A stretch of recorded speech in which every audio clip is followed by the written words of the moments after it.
Dan untuk membicarakan soal problematika anak ya selama sekolah daring ini telah tersambung bersama kami dari sambungan Skype Humas Asosiasi Psikologi Pendidikan Indonesia, Ibu Lidiawati di Jakarta. Selamat pagi Ibu Lydia. Bu Lydia, mungkin Ibu bisa melihat bagaimana kondisi anak-anak saat ini, mengingat sudah hampir lebih dari 3 bulan mereka bersekolah di rumah ataupun kegiatan yang memang dibatasi akibat pandemi.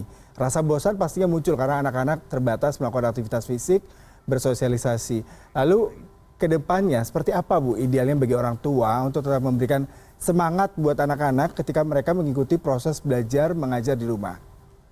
Oke, sebenarnya sih kalau anak-anak pasti terganggu ya dengan kondisi yang baru ini. Nah, yang bisa dilakukan orang tua tentunya terkoneksi dengan teman-teman maupun orang lain yang di luar rumahnya itu tetap penting gitu ya.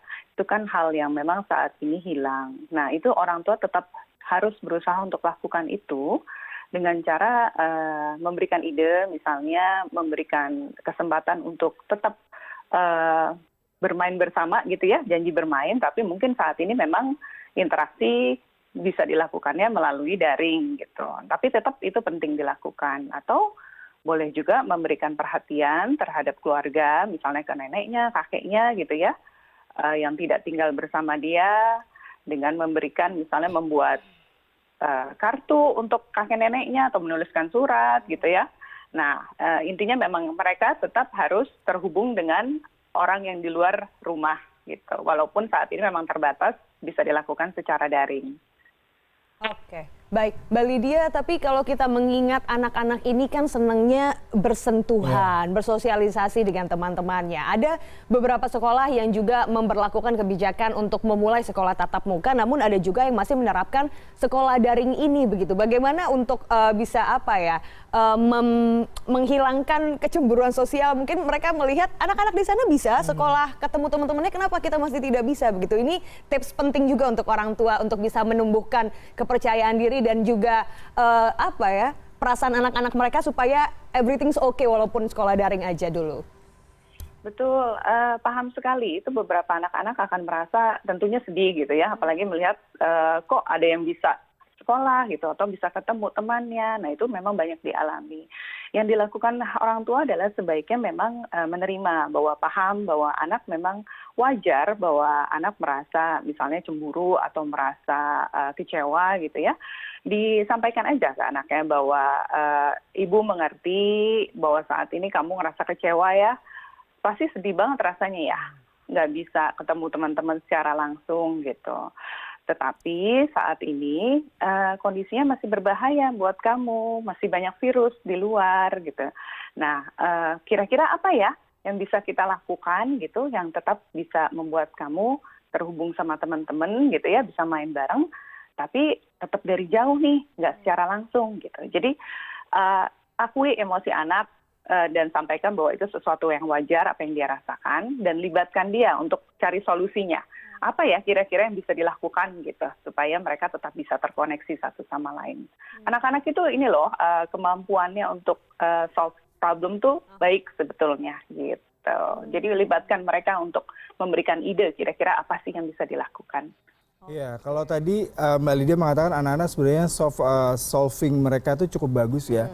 Tadi Anu mengatakan ada problem kecemburuan mungkin boleh jadi terjadi. Nah, ini terkait dengan anak-anak yang saat ini memang terpaksa berinteraksi menggunakan gadget dan gadget pastinya kan berkaitan dengan teknologi, kemudian juga dengan sinyal. Jadi juga tidak PR buat anak ya, tapi juga buat orang tuanya karena beberapa kendala di mana orang tua sendiri tidak terlalu melek dengan teknologi sehingga problem terutama ketika bagaimana proses transfer teknologi dan informasi ini berbarengan di mana satu sisi anak sendiri pun juga belum paham mengenai teknologi untuk belajar di rumah. Lalu bagaimana nih menjembatani kondisi ini Mbak Lydia? Memang beberapa daerah memang kita harus akui beberapa orang tua memang mungkin tidak punya akses gitu terhadap internet maupun daring gitu ya. Nah, ini memang harus dikomunikasikan dengan pihak sekolah, dengan guru-guru sebetulnya. Dan ini memang haknya orang tua juga gitu ya, mengkomunikasikan dengan sekolah bahwa kita nih tidak dalam posisi bisa mengakses gitu. Nah, informasi yang diberikan secara online, secara daring. Nah, apakah memungkinkan jika misalnya tugasnya atau instruksinya atau kegiatannya disampaikan dalam bentuk misalnya hard copy gitu ya, Nah, itu beberapa sekolah saya tahu mereka menerapkan memang orang tua bisa datang mengambil kira-kira tugas anak minggu ini apa gitu. Jadi memang tidak semua yang tidak bisa melakukan kegiatan belajar secara online harus diberi kesempatan juga memilih bahwa belajar memang ya melalui hard copy gitu, melalui kertas yang bisa dilakukan kegiatan di rumah gitu. Jadi memang kemungkinan itu harus dibuka sih.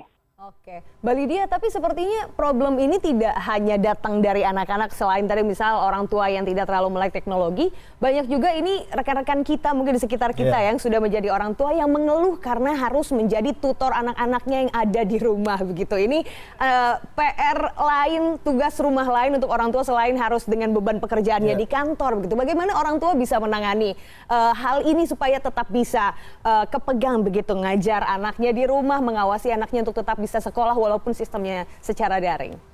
Betul. Oke, paham sekali. Sebetulnya patokannya adalah tetap kita harus membuat rencana atau struktur buat anak-anak nih. Anak-anak ini kan kehilangan rutinitasnya ya, dengan berangkat ke sekolah pagi, pulang sekolah siang gitu. Nah, orang tua tetap harus menyediakan dan mengatur jadwal buat diri sendiri kerja gitu ya, jam berapa, dan anak-anak di waktu yang terpisah juga punya jadwalnya sendiri. Nah, untuk menyusun jadwalnya ini dibuat seimbang antara kapan anak-anak punya aktivitas untuk fisik misalnya, kemudian aktivitas belajar kapan aktivitas untuk kita berinteraksi satu sama lain orang tua dengan anak. Jadi intinya memang harus disiapkan di depan dulu rencananya gimana nih dalam seminggu misalnya, hari Senin kita buat rencananya apa yang harus dilakukan. Tapi pesan saya rencana tersebut tuh memang struktur tersebut tetap perlu tapi tetap harus fleksibel. Jadi jangan juga ngotot dengan jadwal yang sudah dibuat. Tapi ingat bahwa prioritas anak-anak saat ini adalah mereka nyaman dengan kondisi yang ada saat ini. Jadi fokuslah dengan yang pokoknya, makan tetap 3 kali sehari secara teratur, mandi tetap harus dilakukan gitu. Tapi intinya memang harus membuat jadwal kapan anak bisa melakukan kegiatannya sendiri, kapan orang tua tetap punya waktu untuk bekerja juga. Jadi masing-masing punya jadwal dan dibicarakan. Jadi anak juga paham bahwa orang tua punya tanggung jawab yang harus dikerjakan juga. Oke, jadi simbiosis mutualisme tapi juga saling pengertian antara anak dan orang tua. Harus ada komunikasi antara anak dan orang tua, kemudian anak sendiri juga tidak semua anak-anak itu tidak mengerti problem apa yang dialami saat ini selama orang tua bisa mengkomunikasikan ya Mbak Lydia sehingga tidak terjadi gap nih antara orang tua dan anak. Betul sekali. Terima kasih sekali atas waktunya Mbak Lydia selaku Humas Asosiasi Psikologi Pendidikan Indonesia. Selamat pagi.